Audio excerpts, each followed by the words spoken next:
Good morning, Raptor Freaks. It's Friday, TGIF, and it's snowing. Yeah, the Raptors are going to play against the Dallas Mavericks tonight. It's the second to last game. The game will tip off at 8:30 p.m. tonight in Dallas. And according to the ESPN matchup predictor, the Mavericks are like an 80% chance to win tonight. Really? I don't know. We'll see. Because the Spurs beat the Warriors on a last-second shot by Harrison Barnes the other night, the Raptors don't have to worry about trying to lose anymore. This game is a game that they should full-out compete, but they are going to sit guys already and not necessarily have their best team out there. But I'd love for them to win their last two games in a row, starting with Dallas tonight and San Antonio on Sunday afternoon. But who knows? Dallas has still actually got something they're playing for. They're kind of in a battle with the Sacramento Kings for home court advantage in the play-in. And, do we want to do a solid for our former Raptors, one of our GROATs, DeMar DeRozan and Jonas Valanciunas, and help the Sacramento Kings by beating the Mavs tonight to help DeMar in his play-in to have home court advantage? Honestly, we might be doing a favor for the Mavs if we beat the Mavs tonight, because in some ways their fans are turned on their team. They might have more of a home court advantage or an advantage by playing the game in Sacramento and not in Dallas with the surly, angry Dallas Mavericks fans. It could be also that the Mavs want to lose tonight so they don't have to have a playing game with the fans here in Dallas because of these issues from this season and the Luka trade. I mean, you can look at it a lot of different ways. If I'm the Raptors, I want to win. I want to win. I want to beat them tonight. I want to get another win and be 31. Why not? It doesn't matter. If we win, it won't hurt our draft. So let's win. Let's beat the Mavericks tonight, and let's help DeMar out by helping the Kings have home court advantage in the playing game. That's what I'm saying right there. They already have the home court advantage right now. But if the Raptors beat the Mavericks, that'll help the Kings even more. So why not?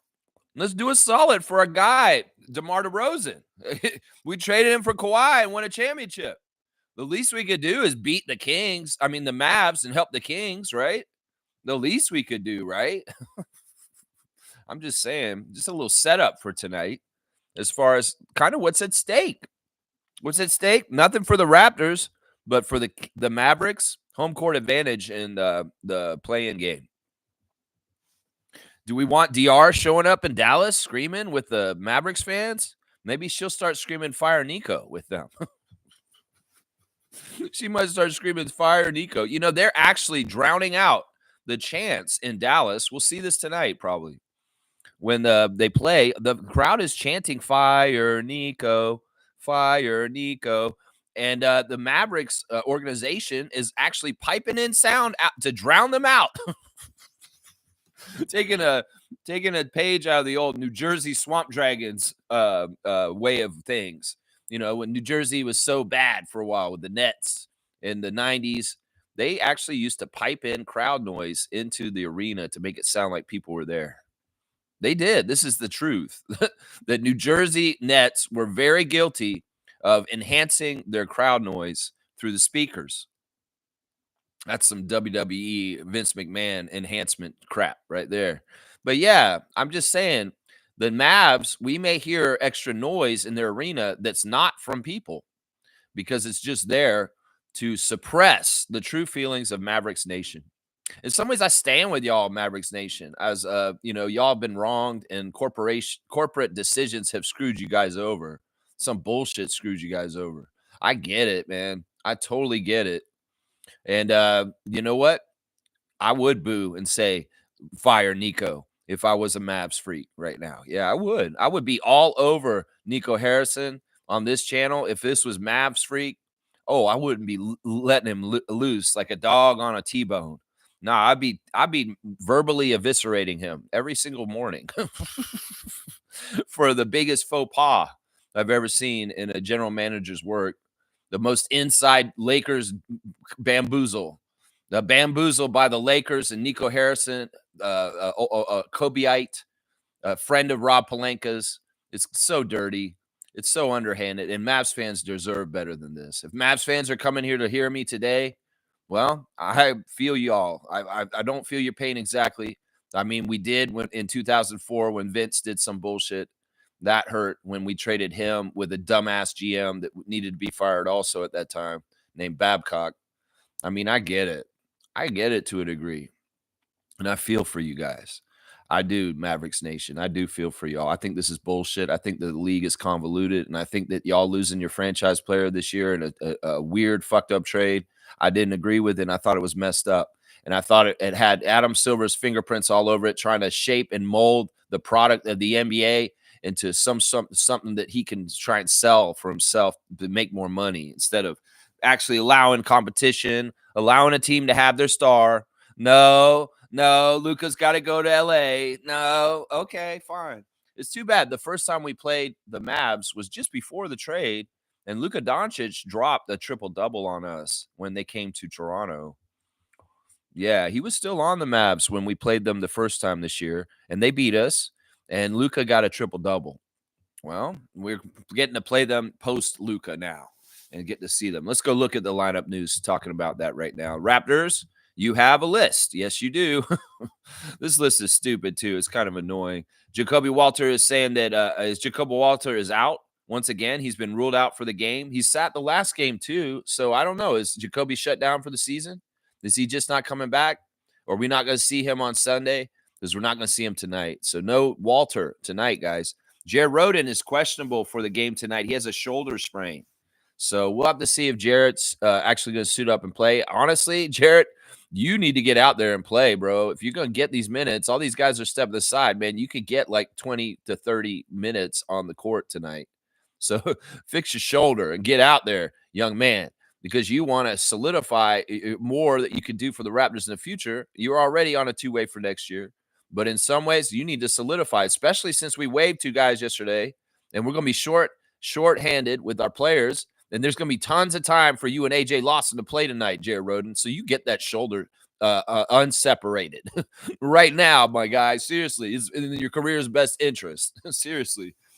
Jakob Poeltl will sit tonight. He is still out because of his hand. So who knows? Maybe on the down low, Jakob is also shut down for the rest of the season. I don't understand why. These guys are healthy. Let them play unless they really don't care and they're not going to chance any kind of injury. Maybe he is having a little bit of a nagging injury, and he's like, yeah, I'll go ahead and sit. I'll go ahead and sit. What is it with Scotty and Jakob and fingers and hands? It was the same thing last year. Jakob was out because of a hand injury last year, y'all, too, just so y'all know. Let's see. Emmanuel is on rest tonight. He will not be playing tonight. We will have no IQ tonight. We'll be smart, but we'll have no IQ. And yeah, he's out. He's just on rest. No injury, no nothing. RJ also on rest tonight. He will not be playing tonight. So no RJ Barrett. You guys are probably like, who the hell is going to be playing then? There's no Jacoby, no Jakob, no Emmanuel, no RJ. I know. I'm about to say that too. Who the hell is going to be playing? Brandon Ingram's out, of course. Grady Dick is out, of course. And Ulrich Shamshe is out, of course. So who the hell is going to be playing for the Raptors then? Well, Jamal Shead will be back. Shead will be back after taking a rest day against the Hornets on Wednesday. Jamal should be the starting point guard tonight. I'm going to guess Ochai Agbaji will be back also. He's going to be playing Jamison Battle, Jonathan Mobo, and Scotty Barnes. That is basically the starting lineup that I think we're going to get tonight. It'll be Shed and Agbaji in the backcourt with Battle and Barnes at forward, and Jonathan will be playing center, especially since Jakob Poeltl is out. And Orlando Robinson was waived yesterday. That was a shock. Everybody was shocked to see not Cole Schwider getting waived, but Orlando Robinson also. Now, let me explain to the Raptor Freak family real quick, to the viewers of the show, that this doesn't mean Orlando's gone forever. This is not what this is. In fact, this is a good sign for Orlando. This isn't a bad thing. Tomorrow, after the game tonight, the Raptors will do some more moves. And what they're going to do is they're going to acquire two players in two ways. They have a lot of options. There's a couple of different things they could do. And in some ways, it's not totally sure what they're going to do. But I'm going to tell you right now, there's two moves that they get to make tomorrow. And it's for establishing people for next year being on our team.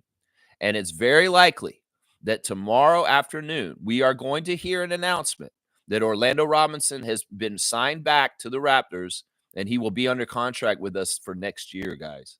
I'm going to say that right now. It's probably the most likely thing that is going to happen tomorrow is that. I would say the second most likely thing that's going to happen tomorrow is that AJ Lawson will be converted to a full contract tomorrow from a two-way, and that he will be on our team for next year. That's the two things I'm predicting right now, in my educated opinion. Now, there could be some variation of this. It could be instead of Robinson, it's Castleton. Castleton getting signed to a contract for next year. It could be Colin Castleton getting that. It could also be Cole Schweider still. Cole Schweider could be one of the two names that is coming back to our team. That's not as likely. I'm going to say that right now. It's more likely to be Robinson first, Castleton second, and Schweider third. There is also the possibility that the Raptors go off script and they go get somebody that we're not even talking about right now. Somebody that's just out there in the free agency pool that they've been watching and they think would be a good fit without trying them out. That could happen tomorrow also. But either way, the Raptors have two open roster spots as of yesterday with the wave of Schweider and Robertson. But don't count Robinson out. I'm telling you, he could be boomeranging right back to us and for a better contract, not just a remaining of the season contract like he had this year, a contract that has him on our team next year. That's what I'm saying. So don't freak out, Raptors fans. It's, MJ's asking me yesterday, does this mean somebody could come in and seagull Orlando Robinson in the next 24 hours from our team and put him on team? I think technically yes, but this is the thing. Orlando Robinson's a journeyman backup center in this league. He's been in the league for a few years now. He has been trying to find a place where he belongs, a place where he feels like he contributes and he fits, and he's found that in Toronto. I'm sorry. That is evident from his stint on our team this year. He fits. He fits in the culture. He fits in our plan. He fits in what he's doing. He's progressed since he showed up in Toronto. He's got better and better and better, and he gives us something we need. So he fits, he belongs with us, and he knows that. So it's like if somebody called him today and it was like the Lakers and they said, Orlando, we're going to the playoffs. We need a backup center.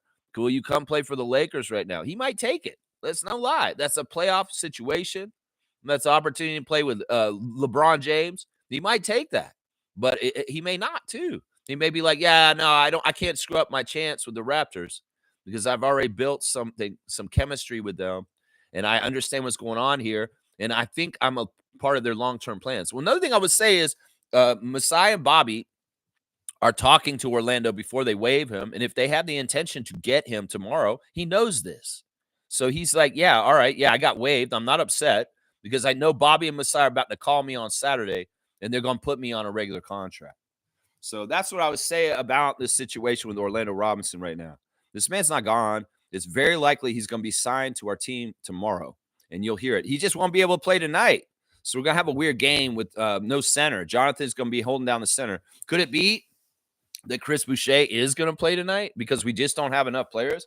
Because I'm looking at this, and we got Shed, Abaji, Battle, Barnes, and Mobo starting five for tonight. After that, Chris Boucher, AJ Lawson, and Garrett Temple. That's 8 guys. So this doesn't sound like that Boucher might be playing tonight. I mean, Rodin could play. That's 9. That's crazy. Think about that. It could very well be that Chris Boucher has to play tonight just because we don't have enough people, which I would not be mad at. Although I'm telling you, 50 games, that means something with Chris Boucher's contract. And he may not play tonight. I don't want to get anybody's hopes up, but I'm just saying that we're short rostered tonight. There's a high chance that Boucher might have to play just because. So, yeah, let's go look at the Mavs. They do have a lot of injuries on their injury list too. We got to go over it real quick. Jaden Hardy is questionable for the game tonight. He has an ankle injury. Klay Thompson is questionable for the game tonight for a left foot strain. Dante Exum is questionable due to his hand, but they're also saying he's out. Spencer Dinwiddie has been listed as questionable for the game tonight due to his knee. Anthony Davis is probable for the game tonight due to a groin injury. So it's likely we'll see AD against us with no center. So get ready, Jonathan Mobo. You and the Best Friends Club, you and Barnes, you're going to have to be best friends trying to do Road Warriors tag team on the unibrow, bro. So y'all try and contain Anthony Davis tonight, please. He's probably going to play. Our Canadian content on the Mavs, Omax, is ruled out for the rest of the season. He had surgery to repair his wrist, so he's been out for a bit. And Kyrie Irving, of course, tore his ACL and valiantly shot free throws and then exited for the season. He is not available tonight. So, yeah, that's what's going on the Dallas side of things. Let's do a prospective starting lineup for them. Let's just say that Dinwiddie and Thompson do not play tonight, that they are going to be out with their injuries. Then it's probably going to be a team of Brandon Williams at point guard, Max Christie, one of the players acquired in the Luka trade to come to Dallas, PJ Washington at small forward, Caleb Martin, one of the Caleb Martin brothers, and then Derek Lively, the second, is off of the injury list. He was injured yesterday, which is interesting, but now he's clear. So it's more likely we're going to see the very lively playing in this game tonight. So it could be it's Brandon Williams, Max Christie, PJ Washington, Anthony Davis, and Derek Lively starting. Off the bench, they got Najee Marshall, Caleb Martin, Daniel Gafford, Kai Jones, Dwight Powell of Team Canada. Yeah, that's what we're looking at for the team for the Mavs tonight. It is a little bit better quality team, and they have been a team that has done okay lately. I mean, they've lost more than they've won, but they're still in the spot that they're in the play-in where they're at right now. So that's the latest lineup news for the Raptors and the Mavs. A lot of people sitting for the Raptors tonight for sure. The Mavericks may have more guys sitting as the afternoon goes on. It's looking like a lot of their stars will not play, but right now they're saying that Davis is going to play, and that's probably the most important player to worry about when it comes to the Mavericks. All right, let's go look at the referees. First of all, in Secaucus at the replay center, it will be Tom Washington, Carl Lane, Andy Nagy, Natalie Sago, and Sheree Mitchell holding it down in the replay center. There's a lot of games tonight, so they got to have a lot of eyes in the replay center in New Jersey. Our crew for tonight, we've got crew chief we've only seen once this year, Brian Forte. Brian Forte is in his 18th season out of Fairfax, Virginia, number 45, like the 45 bus. His favorite TV show is Breaking Bad, which I'm streaming with Adriana right now, and we watched some more episodes yesterday. Yeah, it's fun. We're watching the part where he just met Saul Goodman, and Saul Goodman is about to hook them up with the chicken company. So, yeah, we're at a certain spot in the season right now that's pretty fun in second season Breaking Bad. So, Brian Forte, I hope you know I'm binging Breaking Bad right now with Adriana, and I hope you can respect that. The Godfather Part 2 is his favorite movie. He likes the book The Count of Monte Cristo. He likes to eat sushi. His favorite app is Netflix. Well, you know. And he'd most like to visit Spain. Yeah, Brian Forte has officiated 1,019 regular season games and 42 playoff games in 17 seasons as an NBA staff official. He also worked the 2022 NBA All-Star Weekend in the game in Cleveland. So, yeah, Brian Forte, of course, his father was a ref, I believe.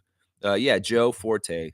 Yeah, he's only been one game this year with us, and we won. So we've had Brian Forte one time this year, and we won the game that he reffed this year. We win 57% of our games in the career of Brian Forte, and the Mavs win 53%. So 57 to 53 for the Raptors over the Mavs with the lead ref, Brian Forte. So he's the only friendly ref to us today. So in some ways, guys, just so y'all know. The second ref today is going to be Scott Twardowski, number 52, his 14th season out of Uniclaw, Washington. We have not seen Twardowski this year yet. This is going to be the very first game that Scott has refereed for the Raptors this whole entire season. His favorite TV show is MASH. He likes the book Core 52. He'll eat some steak and mushrooms. His favorite app is Pinochle. He likes to play Pinochle. He most like to visit Norway. His bucket list is to photograph hot air balloon festivals around the world. And his hidden talent is landscape and astrophotography. So this man's getting the telescope out and taking pictures through it. Astrophotography. That's right. Landscape and astrophotography. And he wants to take pictures of hot air balloons. This man wants to take pictures. That's what Twardowski wants to do. Scott has officiated 696 regular season NBA games and 2 playoff games in 13 seasons as an NBA staff official. He was selected to work the playoffs in the 2018-19 and 2021 and 22 seasons. So he was working them playoffs, the playoff year that we won the championship. That's right. Scott Twardowski. We have not seen him yet this year. This is the first time. We win 49% of our games in his career, just a little bit above our franchise mark. And, well, the Mavs win 52%. So 49-52 for the Mavericks on the second ref, Scott Twardowski. The third ref is one we've seen quite a bit this year. It is Jenna Schroeder, number 20 out of Flint, Michigan, number 6 season. Her favorite show is 30 Rock. She likes Dirty Dancing. Bob Seger. She wants to go to Australia, and she's the one who wants to see Billy Joel, Eric Clapton, and the Rolling Stones all in concert at the same time. That'd be noisy and loud. Can they play their songs at different times? I mean, and once again, you better get out there, Jenna, because these guys ain't getting younger. And some of them still tour. They actually all still tour, I believe. So you could still see them, but you got to go see them now. Get this off your bucket list. What are you waiting for? Maybe go ask Adam Silver and say, hey, Adam, I need some time off from refereeing. Can I go see Billy Joel in concert? Just go do it. Just go do it. Seriously, why are you wasting your life, Jenna Schroeder? Go and see the Rolling Stones, please. Go see them. Jenna Schroeder has officiated 179 regular season games in 5 seasons as an NBA staff official. She worked the Rising Stars competition and All-Star Saturday night events at NBA All-Star 2024 in Indianapolis. Yeah, Jenna has been a ref for our games a lot this year. Our record is 1-4 with her this year. We've won 1 game, lost 4 games. We lost the last game she refed us. We have a 39% winning percentage with her. It's the lowest of the 3 today. And meanwhile, the Mavs have a whopping 77% winning percentage with her. So she is very kind to the Dallas Mavericks. Let's just put it that way. 39-77 is the split for the Mavs. So the only guy that's favoring us today out of all the refs is Brian Forte, the crew chief. There's your ref report. It's an up and up kind of crew. In some ways, this game doesn't matter. It's not like we're going to have a high percentage of ref manipulation because they care about something. I doubt they do. So the Raptors should have a fair shot of trying to win this game. If they go in with effort and outplay the Mavericks, they can win this game tonight. But, yeah, the refs won't get in the way. But, yeah, it's not the best ref crew. I'm not going to lie. It's not the best ref crew here. It is not. Yeah, let's see. Trevor J's words of wisdom. Good morning to the Commissioner of Fun. Trevor J, love to see you here every day. Some days you win, some days you build character, and sometimes the real victory lies in how you rise after the hardest days. There you go. That's a Rocky sentiment, you know? It's not about going down, it's how you get up. Yeah. Yeah, every time Rocky went down, he had to keep getting up. Don't get up, Rocky. Don't get up. Yo, Adrian, I'm getting up. I'm getting up. No, stay down, Rocky. Stay down. No, I'm getting up. I'm getting up. You know, it is true. Life is going to throw you curveballs, and it's sometimes how you handle them. Can you handle it with grace? Can you handle a detriment or a problem in a way that actually turns out to be a positive? There's a lot of different ways of dealing with adversity. And, different coping strategies and different mechanisms that people develop over their lifetime can be very helpful. Very, very good for this. Yeah. You build character, you build skills, you build resiliency. Yeah. Yeah. Thank you, Trevor, for your words of wisdom. Happy game day. It's all coming to the end of the regular season. Yeah. The Raptors are going to finish this season, and next season we're going to come back and kick a lot of ass. That's right. That's right. I'm all about it. That's right. Some of y'all are like, let's just go ahead and go straight to the beginning of next season. We're ready. I know. I'm with y'all. Kareem's here. Good to see Kareem Thomas, our dunk champion. First career double-double followed up with a triple-double. At this rate, I expect J-Bo should get a quadruple-double tonight. I don't know if that's how it works, but, I don't mind this if this is what's going to happen. I mean, what is he going to get it in? He's going to get it with blocks, right? So it'd be points, rebounds, assists, and blocks. That's the way the great Olajuwon did it. That's the way he did it. Yeah, very rarely does the quadruple double happen, but it does. It has happened. It is a possible thing. Now, has there ever been a quadruple double? Has anybody ever gotten 5 categories in double digits? I don't know. Somebody wants to fact check that or look that up. That'd be fun. A little exercise of fact check right now. Quadruple double. I know there's a couple guys who got quadrubles, and those are Olajuwon, the original Raptor, the first guy who ever scored a basket for the Raptors, got a quadruple double. Alvin Robertson. He did it in points, rebounds, assists, and steals. And Olajuwon did it with blocks. And I think David Robinson got a quadruple double too, if I'm not mistaken. And there may be another player, a fourth player. I think there's only like 4 players that ever got a quadruple double. And those were 3 of them I just named. If somebody can fact check me, and somebody can also go look for the quadruple double that's never happened, because I've never heard of one happening before. Yeah. Kareem saying, and finish the season with quintuple trouble? No, see, I'm telling you, it's never happened in San Antonio. You want that to happen? How would that happen then? Like, what would be the 5 categories? Maybe turnovers would be in there. Some people getting triple doubles with points, rebounds, and turnovers. That's the worst, man. That's the worst. Is that really a triple double? Yes, I've seen it before. And it's like, no, that's not a triple double. If you get 10 turnovers with 10 points and 10 rebounds, that's not a triple double. I'm sorry. That's a bad thing. In some ways, you should be taken away for the double double by getting the 10 turnovers. That's what I'm saying right there. Yeah, a quintuple double on Sunday. That's what you want from Jonathan Mobo. Man, dude, this is a tough Raptors nation. Very tough expectations on this Raptors, man. Very tough expectations. Reggie's here, guys. And you know what? Reggie didn't tell me this until after the stream, but it was his birthday yesterday, y'all. So happy late birthday to Smooth Brown Man, our current Raptor Freak trivia leader, who's blowing the season away. Like, as far as he's got a lead, and I don't see anybody catching him. So Smooth Brown Man is probably going to be this year's trivia champion. But yeah, happy birthday, late birthday, Reggie. And thank you for telling me after on the Discord. I put it on the calendar. I'm gonna know next year. I'm going to know next year, Smooth, that it's your birthday. He's saying, am I crazy to think the Raptors can be a 50-plus win team next year? I don't think so. I don't think you're crazy for that. I don't think you're crazy for that. I mean, the media people are going to be weird. They're all kind of conceding that they see the Raptors as probably being a playoff team next year. But then also they're always gaslighting this way. They're saying, well, the Raptors really need another scorer, and they need another free agent or something like that. That's what they usually say. They're that close. They need another big player and another free agent or something like that. Well, once again, y'all are stupid. You're not remembering we got Brandon Ingram. And Brandon Ingram has not had his part added to the recipe to see the impact of how much he's going to bring us up and make us win more. And everybody, I don't understand why these guys can't understand this. Like, Brandon Ingram's a huge move, and he's going to have a big impact on how we do next year.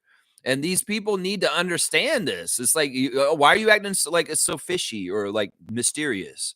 Leo Routens or Josh Lewenberg, Michael Grange, about what's going to happen next year. We know what's going to happen next year. If we're healthy, we're going to win a lot. We're going to win a lot. And I don't think you're crazy to think that we could win 50-plus games next year. Smooth, I do not think you're crazy for that. I think it's very, very possible. And especially if some of these other teams in the Eastern Conference continue to stay mid or even fall worse. Some of the teams that are in the playoffs right now, there's no guarantees year to year. And well, the Pistons going to jump up like they did. Well, we could jump up like that next year. Watch. Brandon Ingram, yeah. A lottery pick, yeah. Those are 2 things that all these experts saying we're missing. We got him. We already got Ingram under contract for a few years. What are you talking about? What are we missing? Y'all ain't even seen Brandon Ingram play yet. Y'all already saying the Raptors are missing a player. Let's see him play first before y'all say, oh, we're missing a player before we can contend. I don't get that. I don't get why they say that. It's like the Raptors are close, but they need another player to contend. Well, we got Brandon Ingram. Did you see that? He hasn't even played yet. You can't add him in yet. We don't know what he's going to add in yet. So why can't you just say, oh, the Raptors don't need to add another player because they've added Brandon Ingram, and he should probably do it. I don't know. I don't get that from the media. Why they can't add this together. Hello, 1 + 1 = 2, media. I mean, can't you just figure this out for yourself? I don't get it. I don't know why they don't do that. Yeah. I do hope that Robinson gets resigned on Saturday. I do too. Because honestly, the guys work really, really hard. And, it doesn't make sense if he doesn't. Seriously, Masai, it doesn't make sense if y'all don't bring back Orlando Robinson. He has brought us a steady backup center defense and physicality and toughness. He has put his body on the line and taken physical abuse in the games for our team, and gladly, because he knows that's part of his role. And that's part of what he needs to do to help the Raptors be tougher. And, Jakob Poeltl, in the last couple of years, when he's not playing, we have had a drop-off with intensity and defense, interior defense, and the ability to stop people from scoring on us near the basket. It's like he's almost essential, absolutely, for the Raptors to have any kind of paint protection. Well, Orlando Robinson's done a suitable job when Jakob Poeltl has not been out there of holding it down. And that's why we need him. We need the backup center that does the backup center things that classic backup centers did. And the Raptors haven't had a true backup center, and it's probably since Mark and Serge. And in some ways, we need it again. And that's why it's insurance. It's a great idea to get Orlando Robinson on the paper signed and get him in for next year. I totally advocate for this because the man showed progress. He showed an aptitude to learn our system and fit in with the guys. And he's showing more and more great chemistry playing off of them. And he's showing more and more moxie at attacking the rim with strength and power and not going up with that weak sauce shit. He's going up there to dunk it. He's going up there strong. And that's what I'm saying. The man's done what we've asked him. He's fit in. The vibes are strong. A Japanese woman flew 1,100 miles to see him play in the last game. The guy deserves to be a Raptor, is what I'm saying right now. So make it happen, front office. Bring Orlando Robinson back tomorrow. And I know he already knows. I'm sure he does. Orlando's not stressing. He got waived yesterday. He already knows. Bobby talked to him. Bobby got it all figured out with him. They got it all sorted out. And he knows what to expect from the Raptors right now. Orlando's not sweating, guys. He's not. And if he isn't coming back, well, I'm going to be like, what the fuck? And I'll be like, okay, this is weird. Well, Bobby and Masai know better than we do, is what I'll say. But it'll be weird if he doesn't come back. I'll say that. All I think is it'll be more weird if he doesn't. I think it's very much going to happen. I very much do think it's going to happen. Let me get the flag in there. Let's see. Smooth's also saying it's wild to me that he never got a chance on Sacramento. They opted for Alex Len instead. Yeah, I think that in some ways, once again, Sacramento is one of those teams that just drops the ball on things.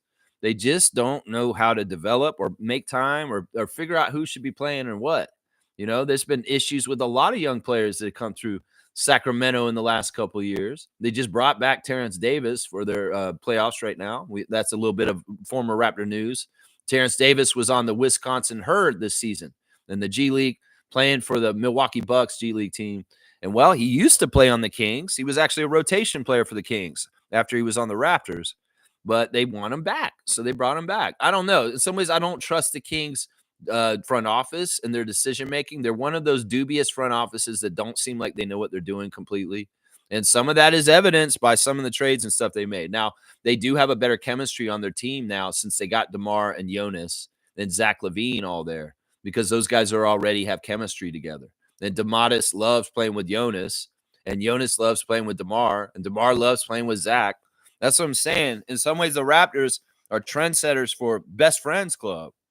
Put people that are friends together already, and it's easier to cultivate natural chemistry on your team. Jonathan and Scotty, RJ and Emmanuel, Oshai and Grady. Well, DeMar and Zach, DeMar and Jonas and DeMattis. It's a really smart formula the Kings have over there. But, yeah, it's weird. I don't know. Alex Len has been wrongfully overpassed, and wrongfully put first. Over Orlando Robinson. I don't know. Alex Len's a weird career, man. Weird career. Very weird. Smooth saying the NBA is going to rig things, man. Lakers and Warriors in the Western Conference Finals. Well, we'll have to see.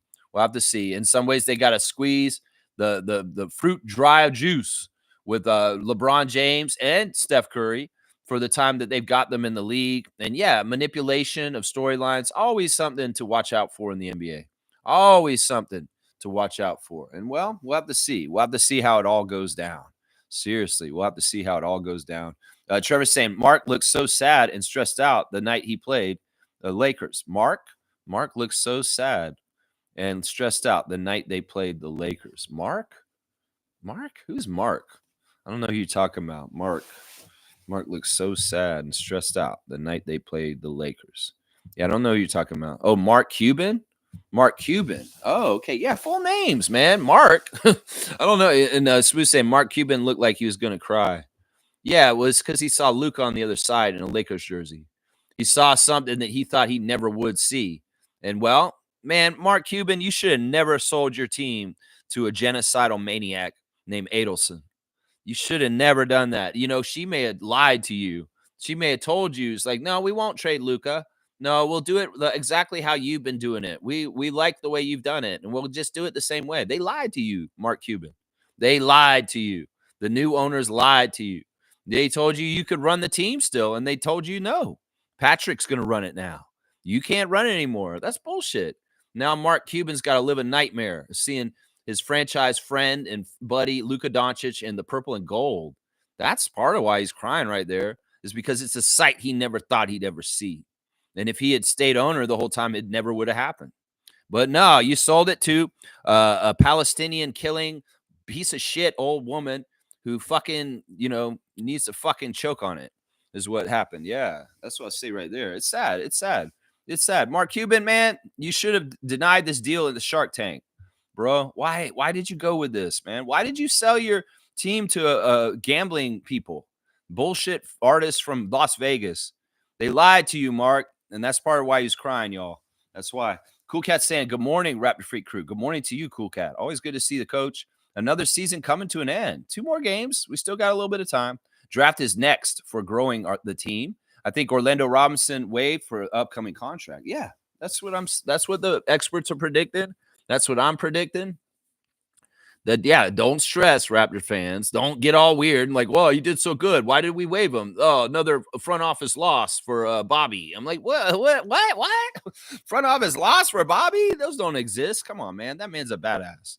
If you put a batting percentage for the front offices in this league, the Toronto's front office has the highest batting percentage. We're batting like Ty Cobb, okay? So shut the fuck up. People think we're making mistakes, man. Let Bobby bring him back tomorrow on a contract for next year. And you're going to see that tomorrow, right now, Raptors fans. Trust me. You're going to see Orlando Robinson in the news for the Raptors tomorrow. You will see it. You will see it. That's right. Smooth saying, rooting for the Kings. Hope they survive the play-in. Yeah, me too. Get DR down there. Come on now. Play-ins are her bread and butter. Get her down there tomorrow. I don't care if you told her she has to be at school and she can't come to any more games because she embarrassed you in Toronto. I don't care. Use this weapon now. Please. Mavs fans might actually like you to do this. DR comes in, screams a little bit. They lose to the Kings, and then their season's over, and they have the misery of the bullshit that their ownership did to them this year with Luka Doncic. In some ways, it's like, DR, come to the game, please. Bring your sisters, too. Train them. You and your sisters are coming. It's going to be DeRozan sisters times 4. I mean, seriously, that might be cool. Yeah, and the Lithuanian guys will be over on the sideline laughing about this. Oh, DeMar, your kids are so great. I know, Jonas. I love them. She's grown so up. I love her. Good job, DR. Like, seriously, man. Seriously. I'm with this. Cool Cat saying, I heard our former rookie, Terrence Davis, is back on Sacramento Kings. Good that he's back in the league. He's grown and matured some. COVID era was just weird. Laugh out loud. Well, that incident that happened with him and his girlfriend, we won't ever really know what happened. All we know is the phone was destroyed. That's the only thing we know about it. We don't know if he actually touched her or anything. We just know that he threw a phone. That's all I know, that he broke a phone in New York City in an argument with his girlfriend. And who knows how blown out of proportion or real it was or how bad it was. I don't know. In some ways, I can't opine on it, although I know that the charges were dropped. But Raptors fans saw a visible possible domestic violence case, and we have zero tolerance for Raptors players having those kind of issues like Miles Bridges. So they made it very known that we're not cool with this. We are not cool with this. And, well, he had to go. But, yeah, he's back in Sacramento. We'll see what he does for them in the playoffs. We'll have to see. Smooth saying Brian Knobs from the Nasty Boys dealing with significant financial strain, living in a hotel. Yeah, I've seen this. This is a little bit of a weird non sequitur, like wrestling tidbit of news. Yeah, there's a GoFundMe to try and help Nasty Boy Brian Knobs. He's having health conditions. It's stupid, though. It's like your best friend's Hulk Hogan. Why doesn't he just help you?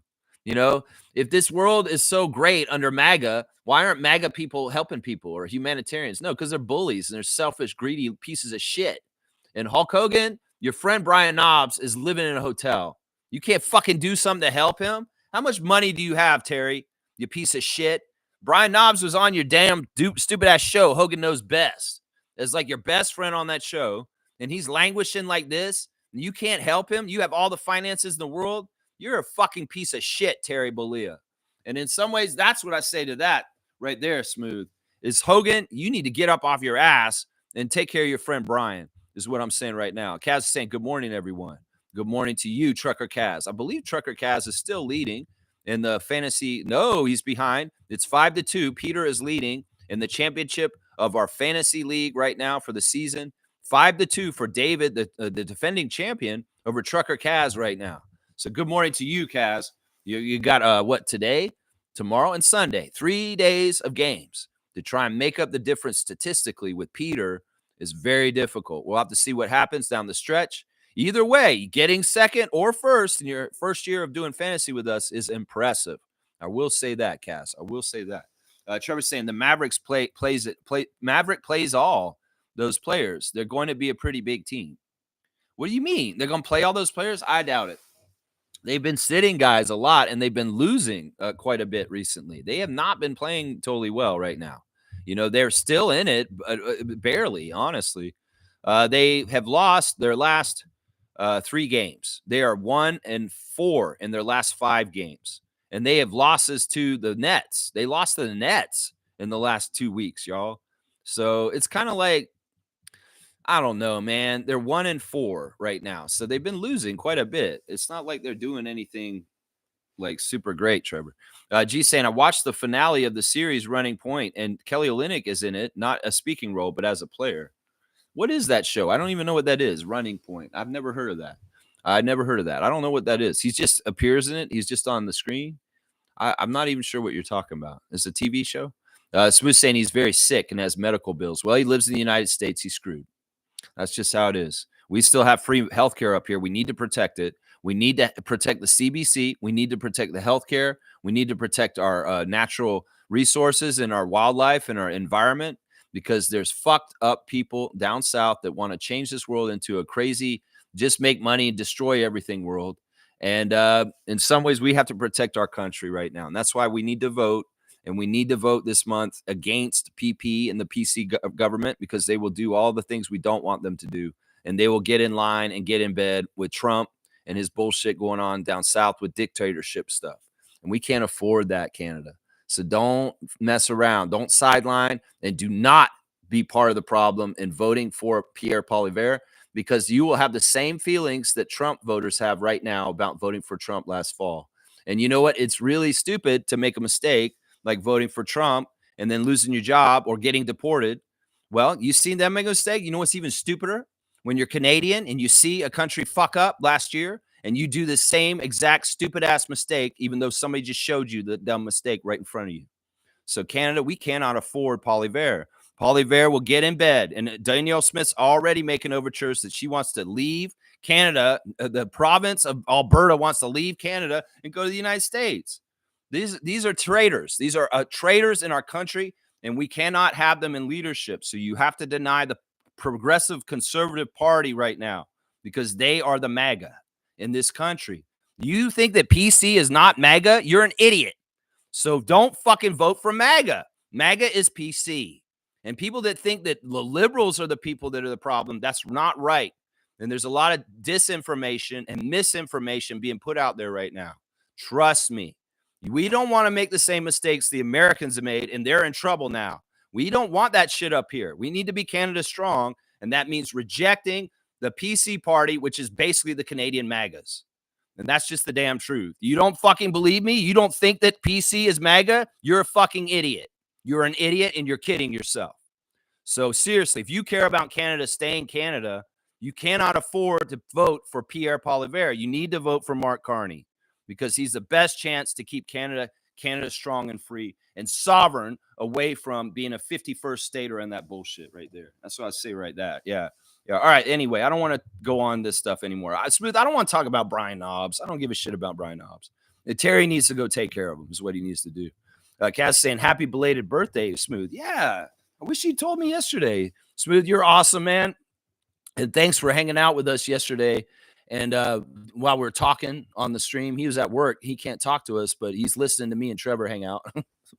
It was fun. Discord is a lot of fun, and we got to get more of you guys in there with us regularly because we're just hanging out during the day.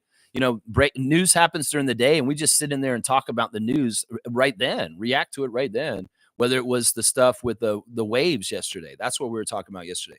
The day before, we're talking about Michael Malone getting fired. So it's like if there's breaking news during the day, I'll be in there and we can talk live, and it's more one-on-one because it's not as many people in there, and we can just like kind of sort through stuff. It's really good. Really, really good. That's right. Cool Cat saying happy birthday. Blessed, belated blessings to the trivia maestro. I like that. Maestro Fresh West. That's right. There you go. Thank you. Happy birthday, Smooth. Grateful for life. Truly grateful. That's the best way to live. Seriously. You know, things can be weird and tough and scary, but you know what? We have to get back to the basic things that we can have gratitude for, and that's living, breathing, eating, walking, sleeping, talking, all the things, people in your lives, roof over your head. You know, in some ways, there's people that have different lots around the world, and most people that are on this continent have it pretty damn good. Let's just put it that way. Pretty damn good. There's other places that are a lot more difficult to live in and survive and deal with. Let's just put it that way. Some of it's climate change that's changing things and making it more difficult for people in certain areas of the world to do things correctly in their life because things are changing and it's not easy. Yeah. Yeah. Thanks for the wishes. Raises my spirits. There you go, Reggie. We want to bring you up, man, for sure. Yeah. Roger's here. Good to see Roger Raymond. Good morning, Raptor Freaks. Good morning to you, Roger. Always good to see you. Thank you for supporting this channel, man. Thank you for supporting this channel. Wayne saying, morning, Raptor Freaks. By Brandon not being showcased, we are allowing a complete full recovery, which is what was necessary. Don't worry about Orlando. Front office has got that covered. Let's develop Mobo. There you go. There you go. Yeah, I like what Wayne's saying here. He's not worried about Orlando. We're going to be fine. And he trusts Masai Ujiri that he's leading the team in the right way. And Orlando Robinson decision will be made. And I'm pretty sure it'll be tomorrow, guys. And who knows? Maybe he's getting like a 2 or 3 year contract. That's the other thing. This is why it's good that he got waived yesterday, is because this is going to ensure more future for him with us probably on a contract. It could very well be that Orlando's going to get like a 3 year, $2 million a year deal coming up tomorrow, right away. And he'll be very happy after that. And getting waived for one day will be worth it. Trust me. Wayne saying, is DeRozan and that crew in the playoffs? Yeah, they're in the play-in against the Mavs, who we're playing tonight. And that's why I was leading in with the stream with the game. What the stakes are tonight is the Raptors have no way of moving anywhere. We're stuck. We're right at 7th worst record, and we can't go below the Spurs now. We're safe because the Spurs beat the Warriors, and we're not going to go catch up with the Nets and the Sixers. So we're just set where we are for the lottery. No matter what, we can win or lose all whatever we want from the last 2 games. So what matters for the game today? The Mavs care about home court advantage in the play-in game against the Kings. And they're close enough in record with Sacramento where they could flip. Right now, the Kings have home court advantage in the 9th seed of the Western Conference, and the Dallas Mavericks are the 10th seed that would have to go to Sacramento. So that's what's kind of the thing. We could do a solid for our guy, DeRozan, by beating the Mavs tonight and helping him get home court in the play-in game. Is what I'm saying. And that's not just for DeRozan. That's our guy, JV, Big Science, too, over there on the Kings now, as Jonas Valanciunas is playing with that team also. So, yeah, that's what I'm thinking about right there. Stargate saying, good morning, Raptor Freak family. Good morning to you, Stargate, the man that beat the machine. That's right, my guy, Stargate. Trevor's saying, China increased on U.S. imports. I don't want to talk about this. Why the fuck do I want to talk about U.S. politics bullshit? Really, Trevor, don't do this to me. I'm a live wire about politics. I don't want to rant. I don't want to piss people off because I'm going to go off. I'm angry about politics. Y'all do not bring this shit up to me, please. Let's stay on topic. Let's talk basketball.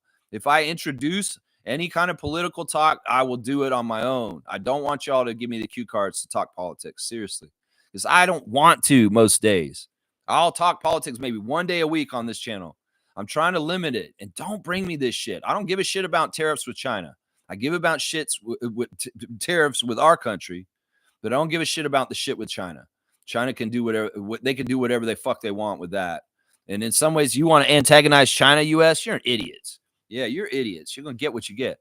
Smooth saying Dan Hurley interested in the Denver coaching job. This is interesting and fun. I like this. This is good news stuff because this is the thing. Dan Hurley was not interested in the Lakers job. He rejected the Lakers straight up last summer when they hired JJ Redick. Remember?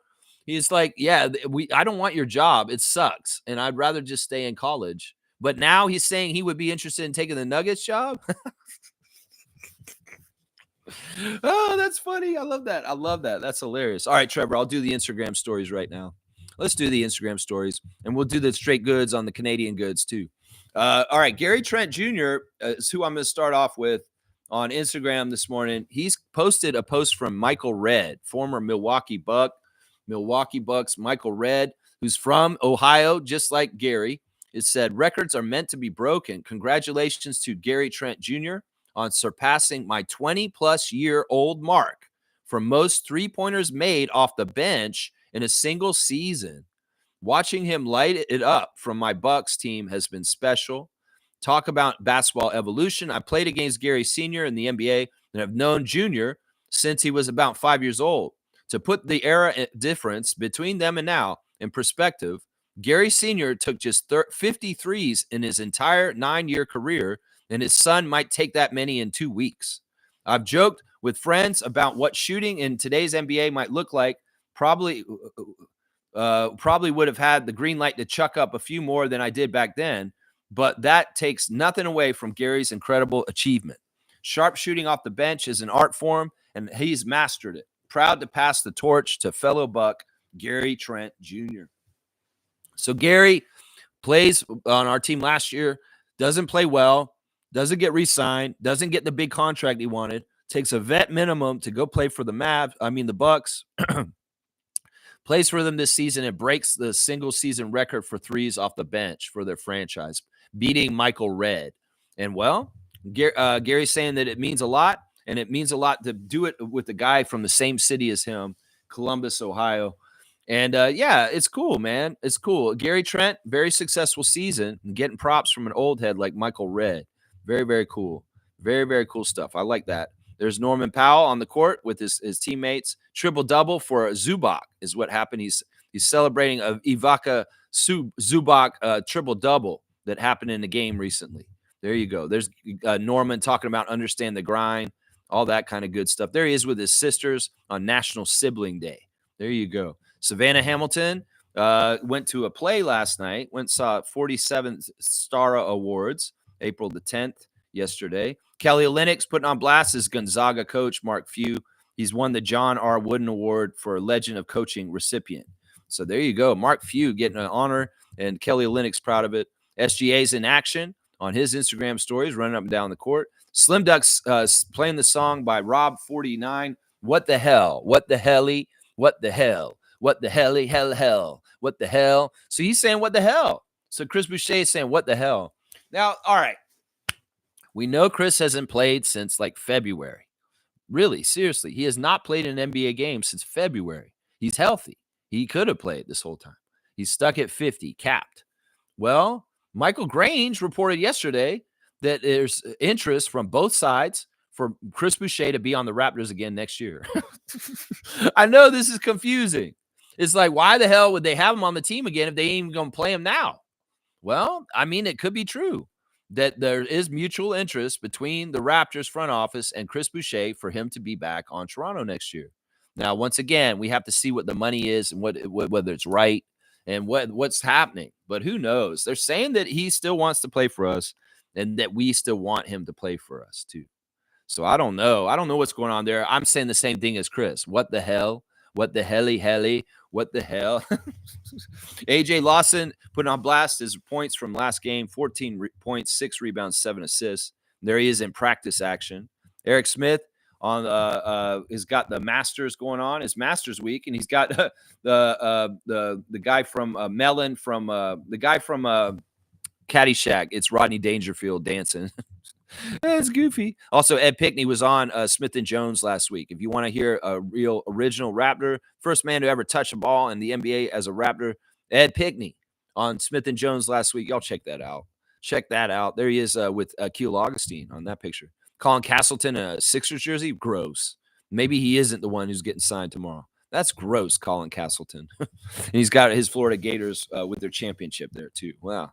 Yeah, there you go. Let's see. What else do we got? Let's see what's going on Raptors official admin. They've got all kinds of prizes, of course. They're doing the max contract with Lotto Max prize going on right now. That's a big big contest where you get season tickets and dinner with Raptors alumni, among other great prizes. People are saying, all right, this is something that I noticed that happened yesterday. The Raptors official admin posted pictures of the City Edition court with the Vince Carter logo in the middle of it. And they said this in the caption, and I don't want people to overreact to this. They said, it's goodbye for now, but not goodbye forever. We'll see you again. So they made overtures that the court that we used for City Edition this year, that beautiful Raptors logo with the Vince Carter logo in the middle, will be utilized in years to come. That this won't be a one and done court, that they're going to put it in the back and store it, and they're going to bring it out still in games to the future. Now, Reggie was saying yesterday, I'd like to see that be the regular court regularly. And a lot of fans have the same sentiment as Reg. But I would say this, if we use that court every single game, then it's not special anymore, is it? No, it's not. And that's, in some ways, that is why you don't want to use it all the time, because it's a special court that should be utilized not all the time. You know, the regular court of the Raptors is red and has the red logo like this one on it. And in some ways, that is the regular Raptors. I know a lot of people are expecting a rebrand next year, and there probably will be a rebrand to an extent with the Raptors. I don't know if they'll change colors. I don't know if they'll change logos, but there will probably be a fresh look to Raptors stuff for next season after the 30th anniversary season this year. But don't expect purple to invade the Raptors color motif in a more substantial way. It could happen, but don't expect it, and don't be upset if it doesn't happen, Raptors fans, is what I would say to that. So, yeah, the City Edition court is not going bye-bye after this season, is what the Raptors official admin said yesterday, basically. We'll see it again, is what they said. So, good news on that, just so you feel that, right? They're showing the clips of Herbie getting honored in the game on Wednesday for 30 years of being our in-game announcer. And I didn't see the part where RJ and the players came over to him and hugged him during that whole thing. Of course, RJ, being a kid growing up in the greater Toronto area, knows Herbie real well because he's a voice that's been synonymous with the Raptors this whole time. And, well, it's special, and it means something, especially for Herbie, to have Raptors players come over and celebrate with him because they honor him and they love him because, honestly, he makes them sound good. He helps announce them into the games when they come in and out, just like Mark Strizzy does the starting lineup. But, you know, these guys are like hype men for the Raptors. And, the players of the league probably really appreciate Herbie Kuhn more than most ringside announcers or courtside announcers because he takes the special interest in pronouncing everybody's names as correctly as possible. You've heard how he said Dennis Schroeder's name. You heard how he's pronounced some of these European players' names in certain ways. And he also does the whole thing like with the French, like Chris Boucher, or like with Jack Armstrong would do like on his broadcast on the air. So, yeah, Herbie, you're a Raptors original. We love you. We've done the Share the Love Club for you this year. The same reason why, 30-year anniversary, 30-year original. And you deserve all the accolades, Herbie Kuhn. We love you, man. We love you so much, man. Good stuff. All right, let me see. What else is on the Instagram stories? I'll get finished. Open Gym director showing the celebration of the triple-double of Jonathan Mobo and the water slinging. The water slinging. Oshai's with a friend on the court. I don't know where he is exactly there. And he's celebrating some kid from North Carolina, Kyan Evans, for something. Jared Roden celebrating his stat line from the last game, 23 points, 7 rebounds, 4 assists. Oh, this is cool. Toronto Tempo have the next phase of starting their franchise, and they want help with the fans for their court design. Speaking of the City Edition court for the Raptors, well, the next phase of development for the Toronto Tempo franchise is to figure out what their court is going to look like. And, of course, they're asking the fans for input once again. So if y'all are interested in helping the Toronto Tempo design their court, well, this is the time to send in some information or ideas to them because they're looking for what the fans might be looking for in a Toronto Tempo court design. That's what's up next for them, figuring out what the court's going to look like, y'all. Want to know what goes into designing the WNBA court? Well, you're going to find out. And there's RJ Barrett celebrating the triple-double by Jonathan Mobo once again. Yeah, that friendship clip is hilarious. Those shirts that Kate Burness gave that Scotty and Jonathan Mobo, the friendship shirts, and Scotty's saying, we're going to wear these to dinner tonight. I want to think that those guys are just hanging out in their own time, wearing those friendship shirts, just hanging out all the time. That'd be cool. That'd be pretty funny, man. That would be pretty funny. All right, there you go. There's your Instagram stories. Now, let's see. Smooth saying Bob Myers and Dan Hurley in Denver is the rumor. So they're going to get that cad, that piece of crap, that Golden State Warriors piece of garbage, Bob Myers, who's been doing TV since he left the Warriors. I hate him. I think he's so horrible on TV. He's smarmy. He's annoying. I don't like him. And every time I see him on the broadcast, I turn the volume down. So I don't know. Bob Myers, y'all want Bob Myers in Denver to run your team? Well, go ahead. That'd be good for me because I won't hear him on the broadcast anymore. Yeah, that'd be great. Go ahead and hire Bob Myers. I hate him as a commentator, and I want him to go back to the front office. Sure, that'd be great. That'd be great. That's an interesting combo. That's an interesting combo for a coach and a GM for the Nuggets next. Interesting. I'll bet you Bob Myers will trade Jokic if he does get that job. Fiercey's here. Good to see MJ. Good morning, fam, and happy game day. Just wish no other team will grab O-Rob while being waived. Going back to the meeting, go Raptors. Yeah, I know you're worried about this, but I don't think you should. Seriously, before Orlando Robinson got waived, everything was talked to him about. Bobby said this. He said, look, we're going to have to waive you today because this is part of the paperwork and the way we got to do things to make it work. And we'll come back and get you on Saturday. I promise you, we're going to say you're getting a 2-year contract with the Raptors on Saturday for $5 million. And you will get this contract, okay? Or whatever it is, something like that. And Orlando will be like, thanks, Bobby. I'm really appreciate it. And yes, I know. All right, appreciate it. I'm not worried. I know y'all are a man of your word, and you're going to come through with it. That's what's going on, MJ. It's not the kind of thing where Orlando's just out there, oh, no, I'm alone now because the team has cast me away. No, Bobby Webster and Masai Ujiri already set things up, so Orlando knows exactly what's going on right now. I bet you Robinson is not in any consternation at all right this second. And even if, somebody did come to him and talk to him, well, think about this, Marie, that basically he's like, you know what, I know I got it good in Toronto and I can see where we're going with this. And even if the Lakers called me and asked me to come join them at the last second and on their playoff run, I'd tell them no, because I see more of an established future for making money and possibilities with the Raptors than even joining the Lakers for a playoff run right now. Seriously. I mean, that would be the one team that I would worry about, because the Lakers have seen that they've had a lack of center depth. And they're the only ones I would worry about seagulling right now. But I don't see it happening. I think that Orlando is in with us, and he's loyal, and he wouldn't want to screw up the chances of being on our team just to go and go to the Lakers for like maybe a little playoff run. And then after the playoff run's over, he's not on the team or anything. He has no future after that. And his opportunity in Toronto is gone. Does that make sense? I mean, that's what I see right there. That's right. Happy belated birthday to Smooth. I like it. G saying Running Point is a basketball TV series on Netflix that I mentioned before. It has the Ted Lasso humor. Oh, okay.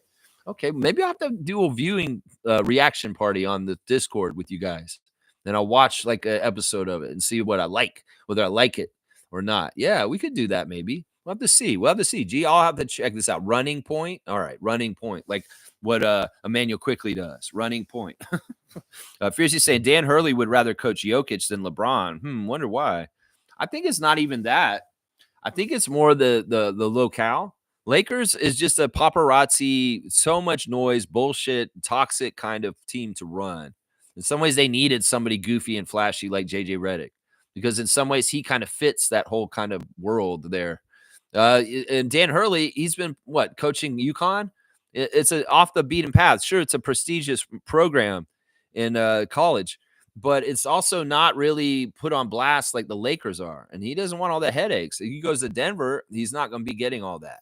And that's probably the difference. It's probably like the Denver Nuggets. Running that team is similar to UConn more than running the Lakers. And the other thing he's probably looking at from the outside is, being the way he is, he probably wants really strict control of what he's able to do. And in the Lakers, You being the coach doesn't mean you get a lot of control. There's a lot of people domineering that franchise. Rob Pelinka, Genie, Bus. There's a lot of different people, cooks in the kitchen in LA, and Dan Hurley could probably see it from the outside, say, I don't want to come in here. I know I'm going to have conflicts with you. And in some ways, I'm not interested. And well, he could be looking at the Denver situation, and especially if there's a brand new GM coming in with him at the same time, and be like, yeah, that's much more attractive. Nikola Jokic is an amazing player. Yeah, I'd like to coach him. But yeah, I don't have all the toxicness of Laker Nation around me and Nuggets Nation. And that's why I could see it happening like that. Yeah. Trevor's saying, did you know Jonas Valanciunas leads the Raptors in career NBA playoff double-doubles with 17? That's awesome. That's a kind of cool little factoid I like. That's a Raptors-related factoid, Trevor. I'm going to give you a dunk for that. That's right. That's the kind of stuff I like. That makes sense. I mean, Jonas played a lot for us in the playoffs from the early 2010s right up until he was traded in our championship year. So that makes sense. I would have guessed maybe it possibly could have been Serge, but Serge probably didn't play enough games to get that. Like he was on our team in the playoffs maybe like 3 years, right? Something like that. But maybe he didn't get as many games as Jonas did over that period of time. Trevor, you're at 63 on the dunk chart now for Jonas Valanciunas factoid. I like that. I like that, man. I like that. Smooth saying at Fiercey, thank you. Wayne saying Chris ain't getting any younger, so realistically you keep him in shape, but not in games. So any freak injury is avoided.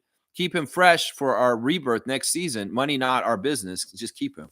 So Wayne's very much on the side to keep Chris Boucher and don't worry about the money. He's like a fresh energy burst off the bench just in case we need him. That's interesting. Man, I don't know what's going to happen with Chris. I wish I could just predict what's going to happen with Chris, but I can't. I cannot predict what's going to happen with Chris. It's weird, man.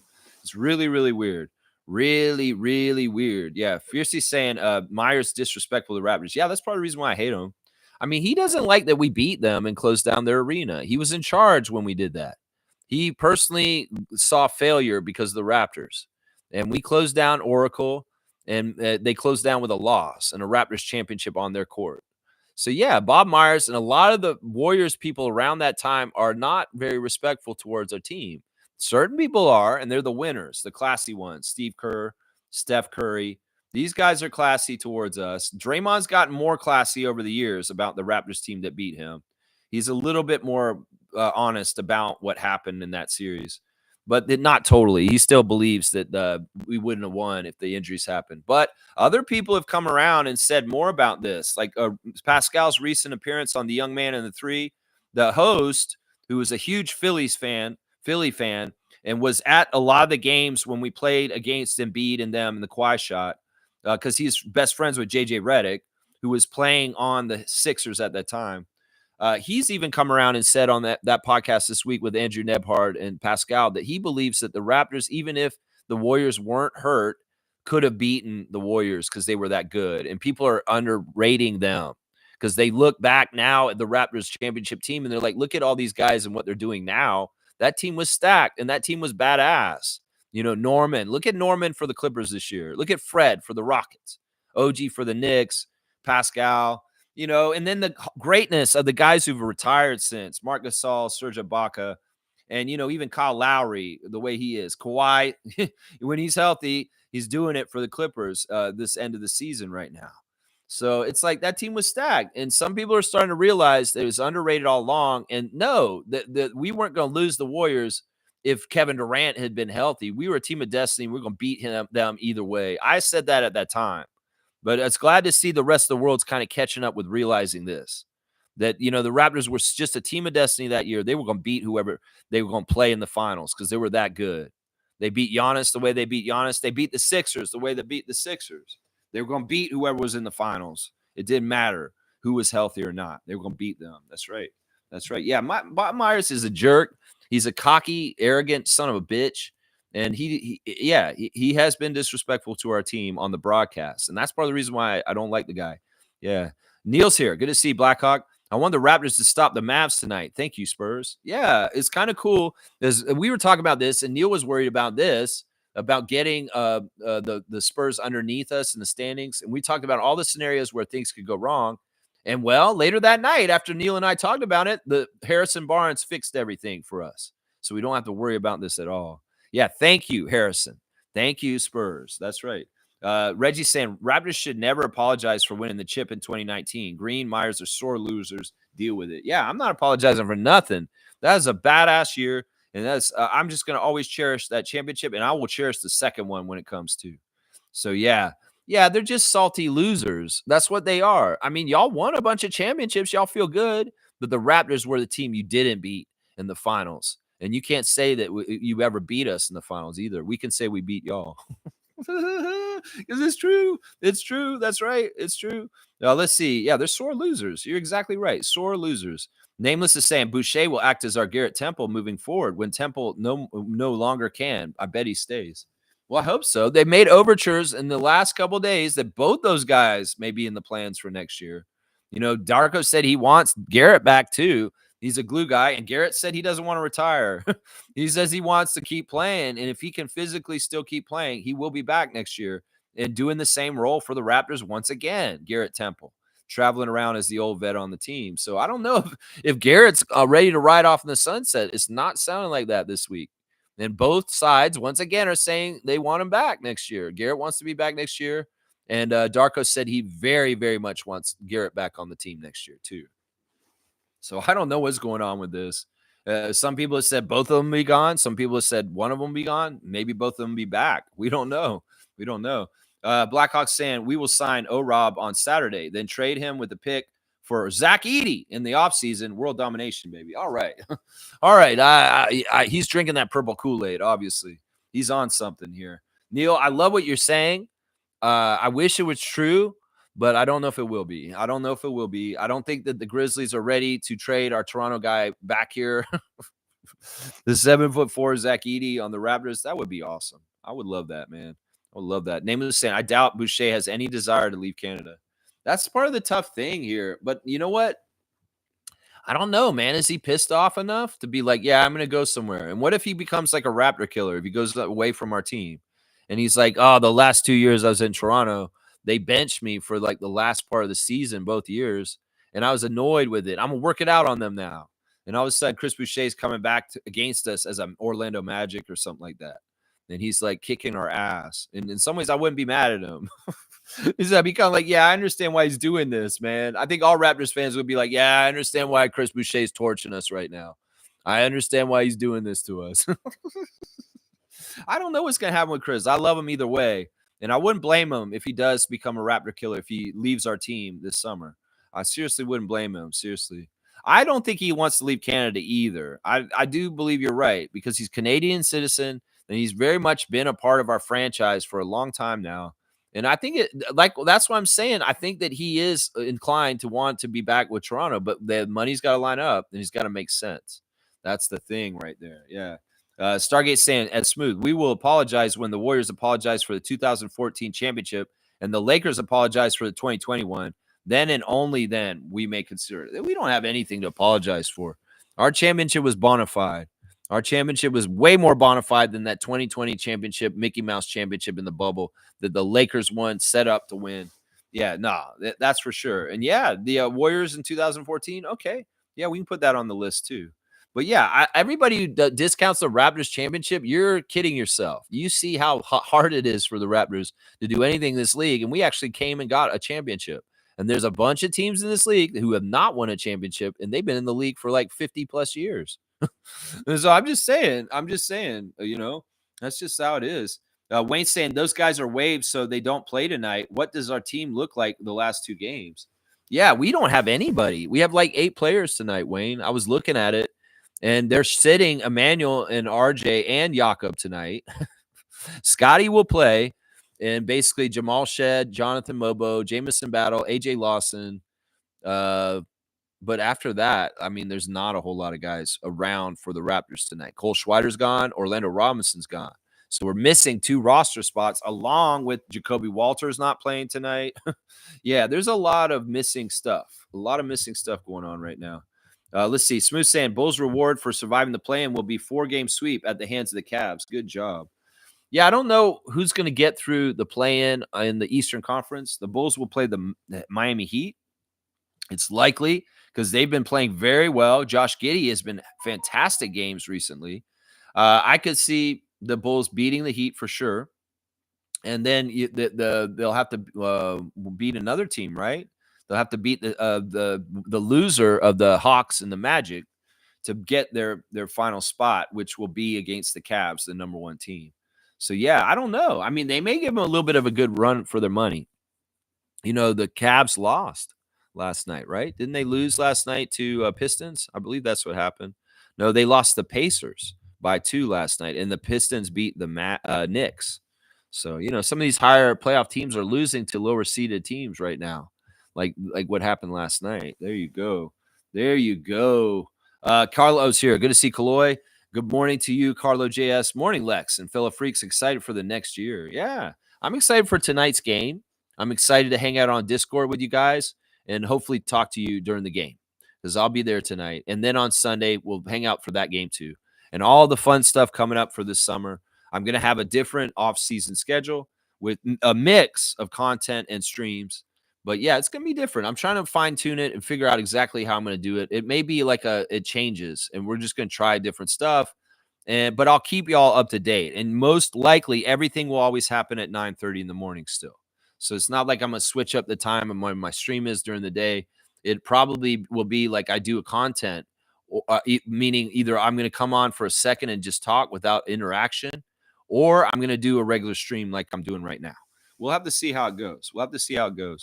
Yeah, let's see. Trevor's saying they didn't like the Raptors beating them at their own building for the championship. Yeah, I wish we had done it in Toronto, honestly. But the Warriors were playing better in Toronto than they were in Golden State. We won every single game in Oracle that year. Honestly, every single time the Raptors stepped into that building before they closed it, the Raptors won that year. And Pascal pointed this out on the young man in the three. He said, "Look, everybody who thinks we couldn't have beaten the Warriors if they were healthy, well, we beat them when they were healthy during the regular season." And Siakam is saying the same thing that Raptors fans have said since that time. Is like, look, we beat the Warriors in the regular season too. It's not that we just beat them in the finals. We beat them both games in the regular season also and kicked their ass. And Siakam rightfully pointing that out on the young man in the three also. It's like, I don't understand why people didn't think this. We beat them in the regular season too, I believe, right? So I like that Siakam's got that talking point of that. Yeah, that's right. Excuse me. Let's see. Kaloy's asking me if I saw the Nardwuar interviews yet. No, I have not watched the hip flip yet. I will. And if you're interested in watching me react to it, Kaloy, I'll do it on Discord and you can watch me react to it. Of course, Nardwuar has a tradition of interviewing federal election candidates, and we have a federal election here in Canada. So he's got a new interview out with Jagmeet and Mark Carney. And I'll watch both of them with Nardwuar. And this afternoon, if you want, I could do that with you. I don't know. We'll figure it out. I have some other things I've got to do. But there may be a moment where both you and I are on Discord, and I'll do a live reaction personally for you, Kaloy, and watch that with you if you want, if it's a time that fits for you. Reggie's saying Hawks, Heat, or Bulls will get smoked. Yeah. In the first round against the Cavs. Yeah, I would agree with that. I mean, I love upsets, though. Although the Cavs are one of the better teams to try and put out the Celtics before they try and repeat. So in some ways, in this situation, the Cavs sweeping whoever they have to play in the first round is something I want because honestly, I can stand another Cavs championship more than another Celtics championship. And if there's going to be teams that have the ability to take the Celtics out, the Cavs are one of them. And they don't need to be losing the first round in an upset. So I want to see the Cavs get far and do the duty of putting the Celtics out. Last year, it was about getting out the Celtics and the Sixers. And, nobody got the job done on the Celtics last year, but somebody did with the Sixers. This year, the Sixers are not a problem, but the Celtics, I still have a bounty on them every single year. So hopefully the Cavs will beat the Celtics in the Eastern Conference playoffs, and they won't even get to the finals. But if the Celtics are in the finals against the Western team, it's obvious I'm rooting for the Western team. That's just how it goes right there. Blackhawks saying the Raptors pull off Dylan Brooks trade in the offseason. Maniacal laugh. So you just want these Canadian guys to come home. Zach Edey, Dylan Brooks in Raptors jerseys. These are awesome ideas, and I love them. And I would like to see them come true someday. Yeah. I'm with you on that. I don't know if it's this summer though. With your Mr. Peanut face, with the monocle, Mr. Peanut. Wayne's saying Chris is realistically not getting 15 million. However, I can see front office giving him 8 to 10 million per year with performance incentives. I hate yapping about it, money, but it's a germane issue. Well, that's the thing. What if they give him the 8 to 10 million with incentives, and then they short him on the incentives because they bench him on purpose for 50 games, and his incentives don't kick in? I feel like that's what's happened with Chris this year and last year. Is he has incentives. If he plays over 50 games, he gets a certain bonus or something that kicks in. And the Raptors, in some ways, they could have been dirty about it and not told him they'd do it this way. Or they could have been straight up with him when they signed the contract and said, we're going to put this in the contract. We're going to make it this way and this way. And if you do get played this many games, we'll pay you the extra money. But if we have a situation where it's a certain way and we want to do a cost-cutting move, we may cap you at 50 and not give you the bonus. Are you okay with this in this deal before you sign it? There may be something like that happened. And that's why Chris can't be too upset about it, because he may have originally agreed to this when he did the first contract. So, yeah, it's going to be interesting. Smooth saying the Discord will elevate things, man. Yeah, we're already in the works of talking about this stream having more than one head in it. That's right. Getting multiple boxes through the Discord. There's a New York Knicks fan stream that people have told me I should emulate, that I should try and figure out how to use the Discord like they do. And, I could have y'all as my co-hosts on certain days, certain people that want to be on the show with me as a co-host and talking through things. I think it's going to be really good. And it's going to be an interesting developing wrinkle going forward for the Raptor Freak channel, is that, we're going to have more voices on here, not just mine. And I'm all about it. I think that next year could be really interesting, because the summer will be for development, just like the players. I'm going to work on my game, but y'all get to see it on blast on the channel every day. And we're going to do some things, tinkering. There's going to be some experimentation by integrating Discord with the YouTube channel. And there's going to be some fails and there's going to be some successes. And I'm going to be excited to go through that with you guys. We're going to figure it out.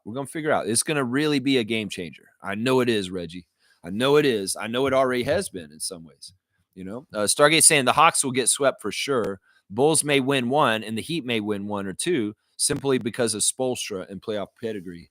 Yeah, I don't even know if the Heat in the condition they're in can do that. I don't even know if they can in the condition they're in. I don't think they can, because since Jimmy left, they have really just, it's just fallen apart in Miami. I would have more faith in the Hawks getting one than the Heat at this point. Seriously, the Bulls could get one or two, honestly, because they are playing at a crazy level and they have different weapons that work really well. The last time we played the Bulls, they really impressed me. They really, really impressed me. And Josh Giddey is a true bona fide franchise player.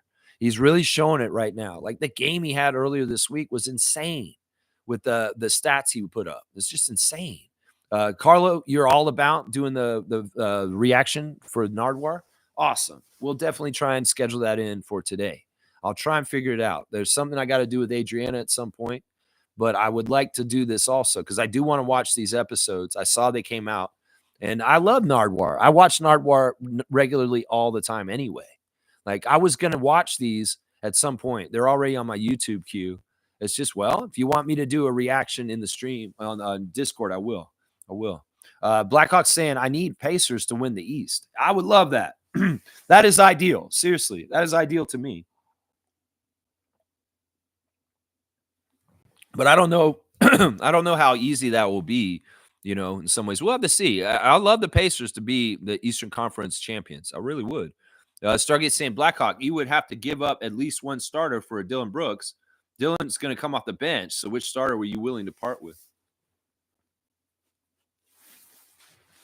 It's not worth it for that. I don't know if we need Dylan's energy on our team. In some ways, it's you know what? He could be somebody is like a last piece when we're getting closer to the championship that you add a guy like him. But I don't know if you add him this early in the development. It's kind of like a thing like getting Marc Gasol. It's like in the last year and you're about to get in the playoffs. When do you add a Dylan Brooks just to add a tenacity, an experience, a defensive edge? That's when you kind of maybe do it. I don't know if you do it right now. I'm okay with Dylan being on the Raptors, but I just don't see it realistically right now. And I think that what Stargate's saying is right. It's like, who do you give up for that in a trade? You know, I don't know. Either way, I don't like doing this kind of stuff, Blackhawk. You know that. You're pining for players that have no direct path to come into Toronto right now. Dylan Brooks and Zach Edey. I'm not about this. I'm not about this. Smith saying, respectively, Boucher needs a vet minimum, nothing more. I agree with this also. I think that in some ways he's been rewarded with a money deal in the last 2 years, but he should be on a vet minimum. If Gary Trent Jr. can go from $15 million a year to $2 million a year on the Milwaukee Bucks this year, Chris Boucher can do the same damn thing this year.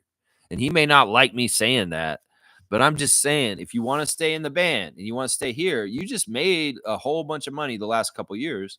You're in the NBA. You're making millions of dollars still. In some ways, a vet minimum to stay on our team, I'm like that. Yeah. And Reggie's saying if he gets more somewhere else, go for it. Yeah. Yeah, I'm right with Reggie on this. I'm right with him. Stargate saying Dylan will not come off the bench. I mean, he will not come off the bench. I don't know what Dylan will do. Either way, once again, we're doing fan fiction. Nothing's concrete. Nothing's real. It's not even trade season. Neil's just talking funny stuff. It's fine. He could be. He's wishing and wanting, but I don't know if it's realistic right now. Randolph's here. Good to see Randolph. Game day blessings, beloved Raptor Freaks, most informative gang. It's a glorious day to be on the land of the living. Yeah. The life is beautiful and worth living. Enjoy life to the max. Yeah, the snow's starting to melt more out in the yard from last night. It's crazy. I get up and everything looks like it's frosted mini wheat outside. And I'm just like, why? Why? It's April the 11th. Why? You do live higher north than you used to, Lex. And it's just that, the cold and winter holds on to this area of Canada longer than the city of Toronto. So if I was down in the city, I'd be like, this is nice and warmer a little bit. But now I'm up in the boonies, man. It takes a while to warm up after winter. I've realized this. That's right. That's right. Blessings to the Phillips family and all the Raptor Freak families. Thank you. James is saying Boucher should go to a team with a weak bench. We have too many young players that need playing time. Maybe the Suns. Yeah, the Suns would be an interesting team for him. I don't know. I don't want to speculate, Chris, on other teams. That breaks my heart slightly. And in some ways, it's just like, let life happen as it's going to happen. In some ways, we should be predicting about the game tonight and the game on Sunday. And those are the next things in front of us on the dinner plate. That's right. Stargate saying, my wish is that the Raptor Freak family Discord becomes a healthy alternative to Zazu Spaces for post-game. Yes. And that is something that I'm trying to do.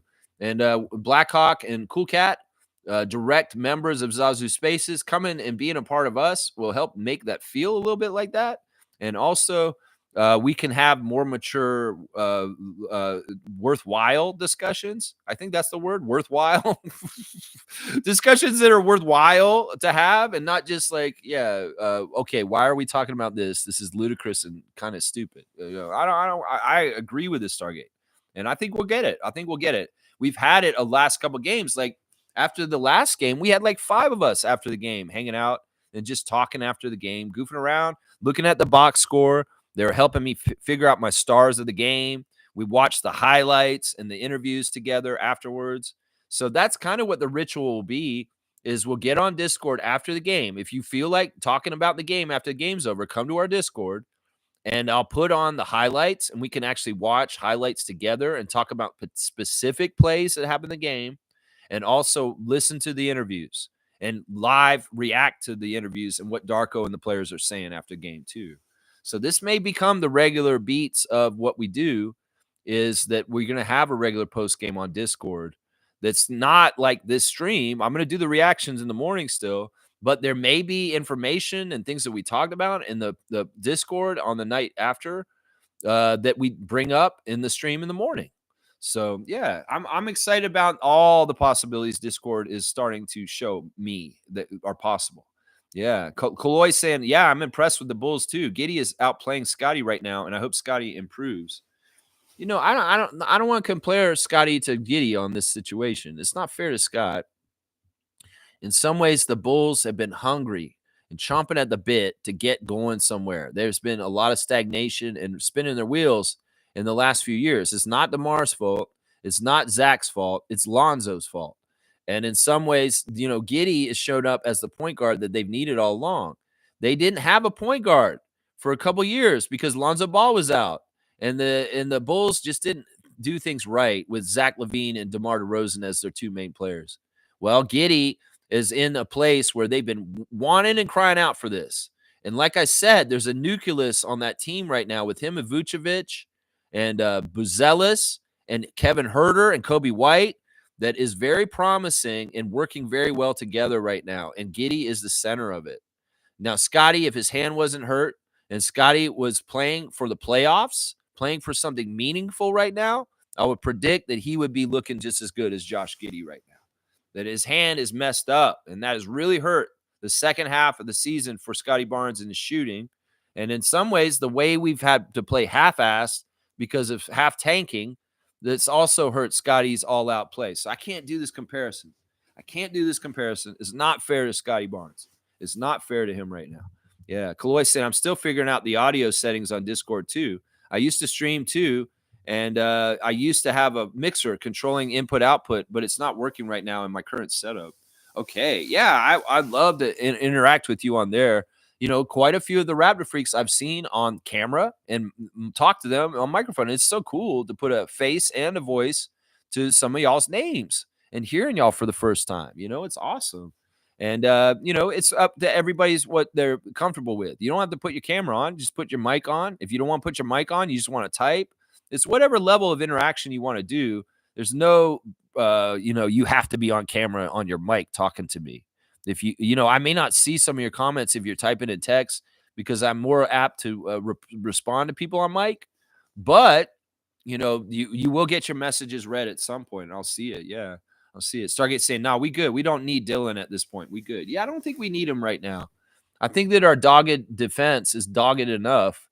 And in some ways, Dylan Brooks may bring more technicals and referee problems than he's worth right now. We've got an edge to us. If I said we were lacking dog or toughness or tenacity or getting after it, I would say, yeah, we need a leader on defense like Dylan Brooks. But in some ways, Scotty's doing that leadership kind of stuff for us, being a leader on defense with a dogged determinedness and being up on people like Mr. 94 feet. So that's what I would say. The need for Dylan Brooks on the Raptors is not there. The need for him on Team Canada is there, though. Oh, yeah, it really is. A Blackhawks saying, laugh out loud. Newsflash, SGA becomes disgruntled in the OKC and trade. See, Blackhawks just being silly now. In some ways, I'd say he's wasting my time. But also, in some ways, he's just giddy and just trying to name Team Canada guys coming to the Raptors. Anyway, fan fiction right now. That the SGA ain't going nowhere from the Oklahoma City Thunder for a while, especially if he wins the championship and the MVP this year. That's right. Trade to the Raptors. Yeah, right. Come on now. All right, Neil, come on, man. I'm not gonna give you a strike, but you're really getting in there. Yeah, he's got another one here. Team Canada forming on the Raptors. Maniacal laugh. Yeah, I mean, I love more Canadians on our team. And yeah, some of these guys, I'd love to see them appear on our team at some point. Kelly Olynyk came through finally, played for the Raptors. That was awesome. I don't mind any of this happening. Nickel, you want to come play for the Raptors at some point? Come on down. Shaden Sharp, you're going to be on the Raptors at some point. Hey, that's great. That's great.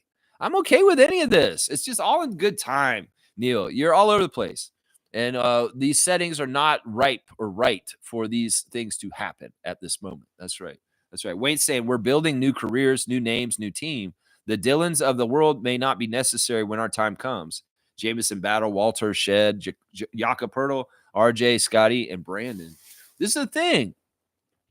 These guys like Walter and Shed and Mobo and Battle and Oshai and Grady, these are the Norman Powells, the OG Ananobis, and the Fred VanVleets of the past now.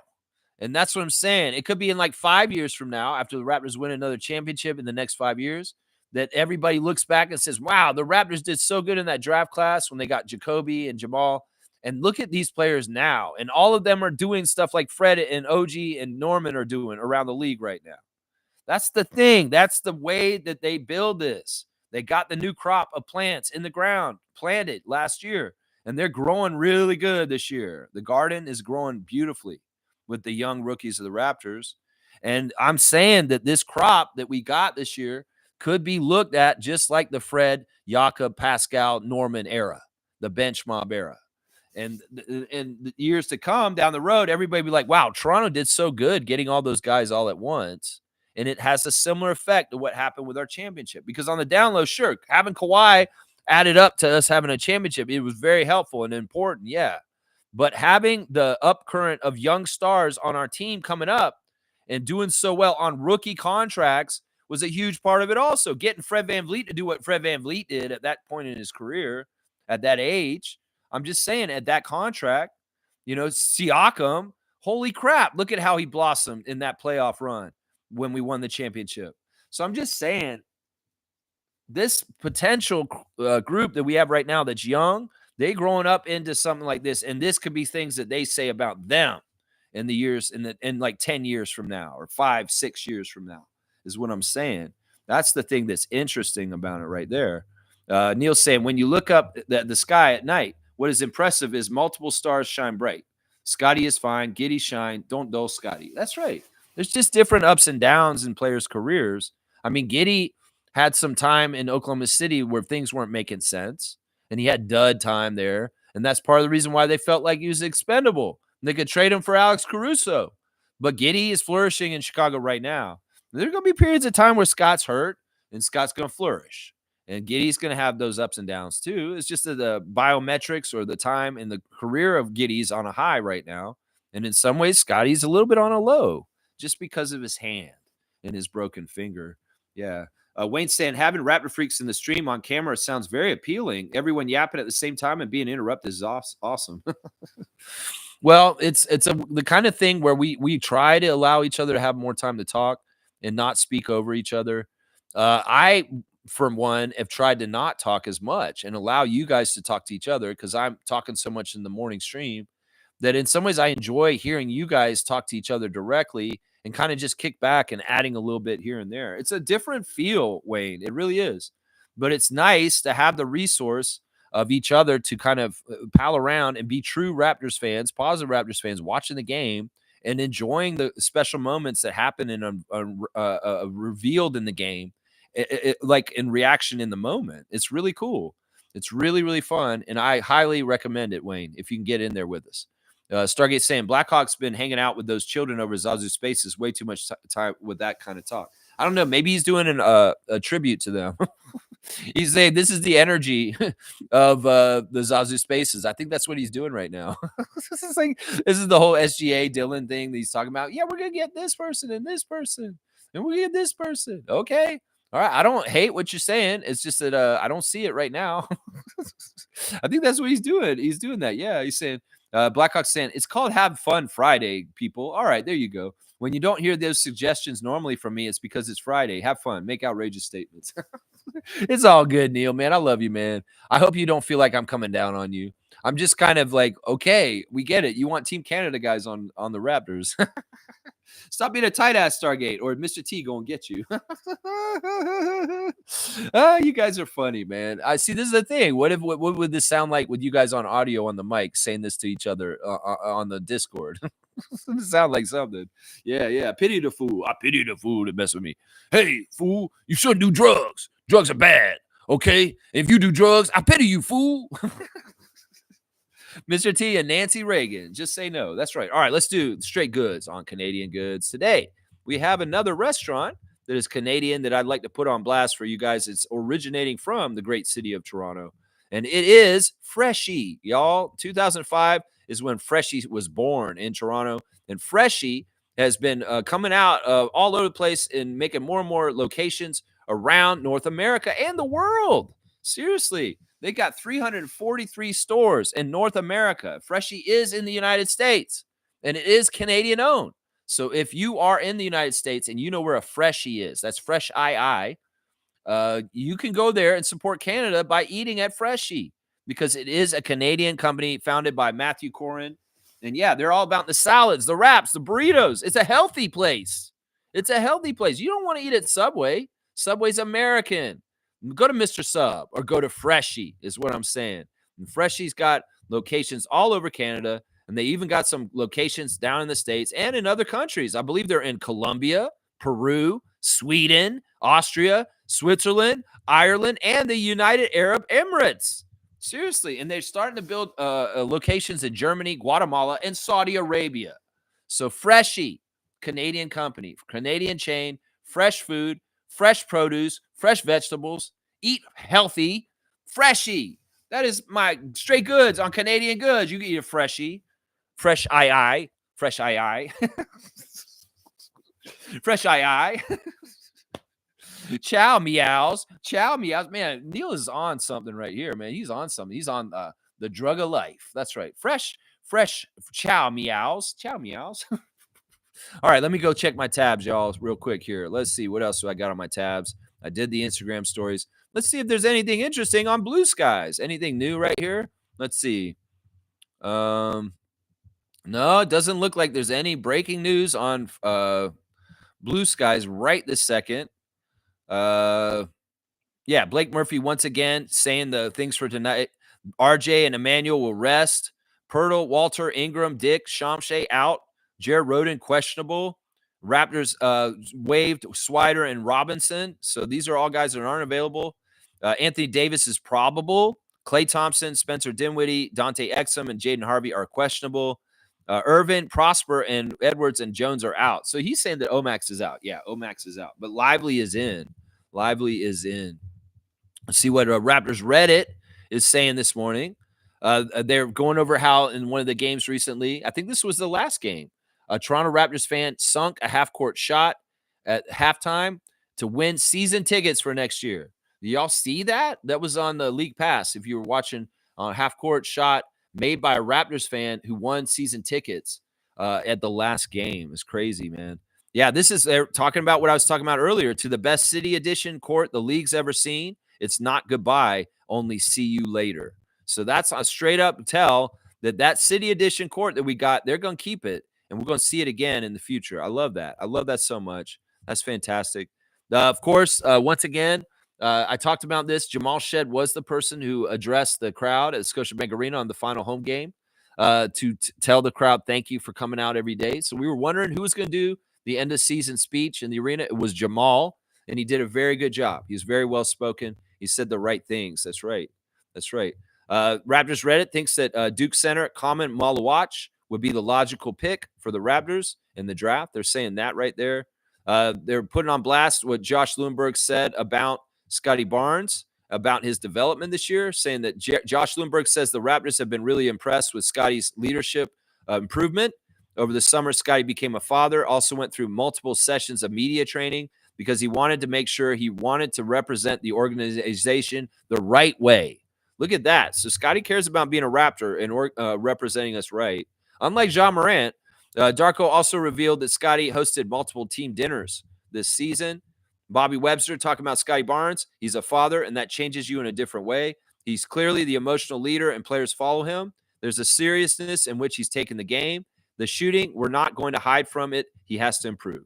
That's the one thing negative he has to say about that. That's all the stuff on Raptors Reddit right now. Let's see. Has ESPN got anything interesting on their front page right now? Well, Ja's doing a grenade celebration now. So he's throwing grenades instead of shooting guns now. Oh, man, that's crazy, man. Let's see. Jokic says the firing of Michael Malone was a heavy day for everybody. Crazy, man. Yeah, there's a quote that he made or something saying like he was trying to get the players to do something for him. And he said, y'all are fucking not taking this seriously, you fucking losers and crybabies. He yelled at his team like that in the last week or so. And that may have been part of the catalyst for why he's fired now. Yeah. No birthday today, but once again, I'm going to say happy birthday to Smooth from yesterday, y'all. Smooth Brown Man had his birthday yesterday. He didn't tell us until after the show. So I'm doing it now. Now make sure you get there. All right, we got the classic card to do real quick. Let's do that right now. That's where we're at with the stream. No. Yeah, you got two Freshie and Brampton. That's good. Yeah, no, you didn't miss a classic card. I'm going to do it right this second. Oh, this is a cool card. It's a sideways card. This is a landscape card. It's not a portrait. Okay, this is a weird one. Let's see who knows. This is a classic one. Classic card of the day is a king. And it's the guy with the ball, not the guy next to him. I'm trying to figure out who's the guy next to him. I'm not totally sure. Yeah. John Sally. Carlo JS says that's John Sally. It's not John Sally. I don't believe John Sally played for the Kings. don't believe he did. Mitch Richmond sitting on the floor, though. That's Mitch Richmond sitting on the floor, I'm pretty sure. Doesn't that say Richmond on the back there? Yeah, I think it does. Oh, you were behind. Yeah, hit that live button, guys. Quincy Acey did play for the Kings. He is not the person in this picture. Quincy Acey is too recent. This is a player from way, way back, guys. Way back. I think that's Brian Grant next to him. And Mitch Richmond sitting on the ground is what I'm seeing here. I think that's right. Brian Grant, young Brian Grant. Bo Outlaw. That's a good guess, Stargate. That's another good guess. Bo Outlaw did play for the Kings, and he is a player that looks kind of like that, but that is not Bo Outlaw. That is not Charles Bo Outlaw, formerly of the Orlando Magic and other teams. There we go. Slug's got it. He didn't spell it exactly right, but he is the player. It's Olden Polynice, guys. That is Olden Polynice, the center, former Sonics center, and then a Kings center. Yeah. The smooth's just behind Slugged Easy. He knew it too. Yeah, this is a cool hoops guard. It's like sideways. I'm pretty sure that's Brian Grant. Isn't that Brian Grant, guys? And that's totally Mitch Richmond sitting on the floor there. I don't know who the Kings are, the Mavs guys behind it is. So, yeah. Well, Olden Polynice, that's a tough card. I'm going to say it's 150 for Slugged Easy there. Yeah, Olden Polynice. Yeah, he was on the Sonics and the Clippers and also the Kings. Yeah, Brian Grant without the dreads. Very young Brian Grant. Right there. He looks kind of like a bigger Desmond Bain, a little bit there. Yeah. So, all right, let's see. Slugged Easy, 150 points, classic card, Alden Polynice. Yeah, Slug's got 2-day streak right now, getting Walter McCarty yesterday.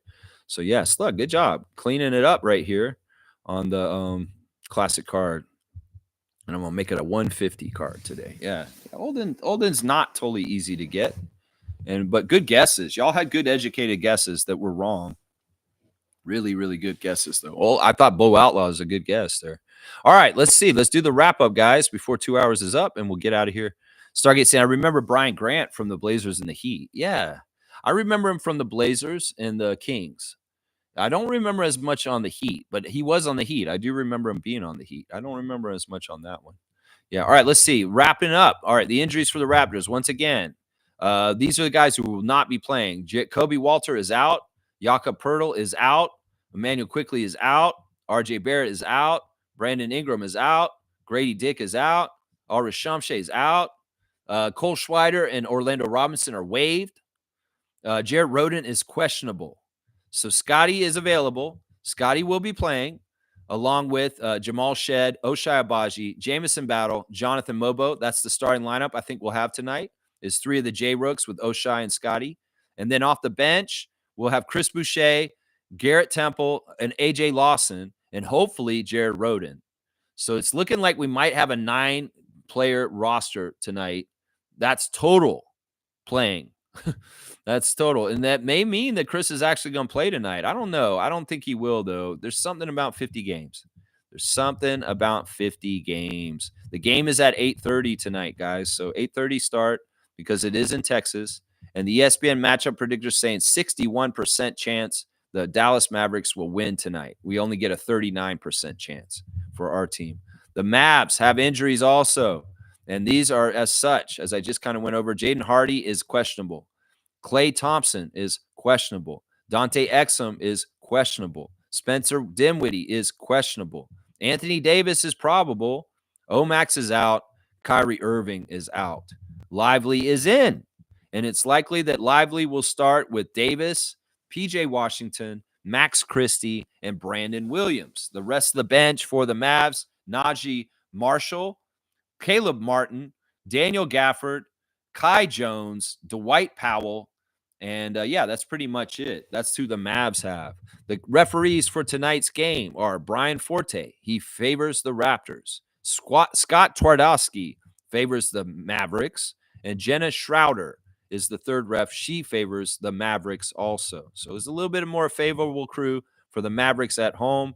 But, hey, either way, win or lose, nothing. It's just a game. Let's play our best and hopefully beat them. That's what I'd like to see, a 31st victory of the season for Darko and the Raptors. Y'all eat at Freshie. It's a Canadian company, and they're around the world, and they are proudly Canadian and from Toronto. So definitely check out Freshie. It's a place you can eat at, support Canada around the world. You could be in another country and eat at Freshie, and you're helping the Canadian economy, just so you know. That's the truth. All right, I think that's it, guys. Let me get out of here. Happy birthday to Smooth one more time. We'll say that one more time. Y'all, listen, seriously, if y'all have not joined our Discord server yet, you need to. It is amazing and it's a lot of fun. It's a little bit working out the kinks and trying to figure out how to use it. But once you do, and once you get in there good and finally good in there, we're going to help Monique get in there today. It's going to be fun. During the game, we can talk during the game and we can do reactions and all kinds of fun stuff. So it's the wave of the future for the RFF. And I don't want to leave anybody behind. I want everybody to be in there with us because it is a very, very useful communicative tool for all kinds of fun to have. That's right there. Yeah. Let's see. Wayne's saying if Boucher doesn't play, that's a giant tell. That might be the big reveal. Well, I still think 50 games is the cap. And even if he doesn't play, it doesn't necessarily mean that he's not coming back next year. I think 50 games is the cap for some reason. And if we play only 8 guys and he doesn't get to play tonight, well, that it's 50 games is the cap. And they're hard line, you can't play for the rest of the year. And they've said this after he got to 50 games. So that's what it is. They did it to him last year. That's the thing, Wayne. I looked at his stats last year, and he played 50 games and never played for the rest of the season. They did the same exact pattern this year. So it's got to be something with his contract and incentives. And 50 games is the number. I'm telling you. I'm going to say 50 games about Chris. And that probably Chris will look at me if I said 50 games to him. He say, yeah. Yep. Raptors freak. Yep. 50 games. 50 games. You're exactly right. That's what it is. It's 50 games. Everybody's wondering what the hell's going on with Chris. Well, 50 games. That's what's going on. Kaz is saying, have a good day, Lex and Raptor Freak Crew. You too, Kaz, and good luck in the last couple of days of the fantasy matchup against Peter. You're behind the 8 ball right now, but you can come back and win. I'm losing to Andrew. Duke Rocks is taking the lead from Gerald now. And MK is just trouncing David. I think David stopped playing, honestly. I think David stopped playing at this point, although he is making moves still. I don't understand that. He got Drew Timme and Sam Merrill, but he's I don't know. I don't know what's going on there. He dropped Jacoby Walter, too. I don't know. Maybe Jacoby's not going to play for the rest of the year at this point. All right, let me get out of here, y'all. It's going to be 2 hours in a second. Peace. Hope to see you guys over on Discord. There you go. Yeah, Stargate's been very active on there, and I've really enjoyed the Discord on Discord with Stargate. The Discord? No, the discourse. The discourse on Discord. The Discord on Discord. I'm not going to be dissing nobody on Stargate, on Discord. I'm going to be having discourse on Discord. Okay, yeah, whatever you're doing, Lex. Stop your tongue twister.